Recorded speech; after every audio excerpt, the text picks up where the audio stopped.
Je m'intéressais depuis un petit moment à une certaine comtesse. La première fois dont j'en ai entendu parler, c'était Yolande de Flandre. C'était d'ailleurs un article d'un historien, le roi Ladurie, qui avait simplement nommé en disant mais il y a eu notamment, par exemple en Flandre, une comtesse assez extravagante. Voilà. Et point, final. Bon. Après, l'article portait sur d'autres choses. Et puis, ça m'était resté dans la tête. Je suis allée voir qui était cette comtesse. J'en ai su davantage également avec un ami historien qui m'en a appris pas mal. J'ai lu pas mal de choses sur elle. Et puis, mais je n'avais pas envie d'en faire sa biographie parce que je suis romancière et c'est vrai que j'aime apporter la petite part ludique à l'histoire. Et puis, en revanche, en découvrant Yolande de Flandre, j'ai découvert ce XIVe siècle dans lequel elle vivait et je me suis rendu compte pourquoi elle était, on disait aujourd'hui, extravagante. Elle n'était pas tant que ça à l'époque, parce qu'il fallait la replacer dans son contexte.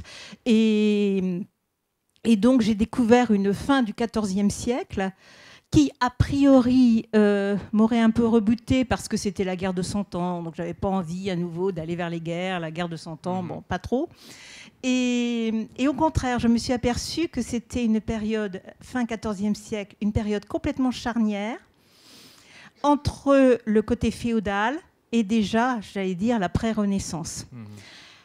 Et ça m'a beaucoup intéressée. J'aime beaucoup les périodes charnières. Et je me suis aperçue qu'il y avait quand même pas mal de points communs avec notre époque. Et ça m'a beaucoup intéressée. Et c'est pour ça aussi que je l'ai mis au travers de cette jeune femme qui est d'aujourd'hui et qui va découvrir cette époque. Yolande de Flandre, on lui avait donné par son père et son grand-père même qui aurait dû être comte de Flandre, et on lui a donné pour finir l'apanage, on dit l'apanage de Cassel, c'est-à-dire donc c'était la dame de Cassel et de Dunkerque, et elle avait quand même une grande partie de cette Flandre aujourd'hui qui est la Flandre française. Donc on lui a donné ça, et elle avait une certaine liberté, une grande indépendance.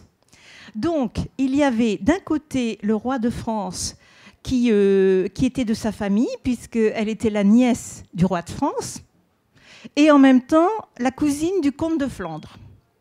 Le comte de Flandre et le roi de France se sont souvent également battus pour une question de religion et pour une question également économique, puisque le comte de Flandre parfois était lié à l'Angleterre pour la laine, parce que la laine venait d'Angleterre, donc toute la draperie. Donc la Flandre était complètement tiraillée à la fois d'un point de vue politique, d'un point de vue économique, entre l'Angleterre et la France, et d'un point de vue religieux.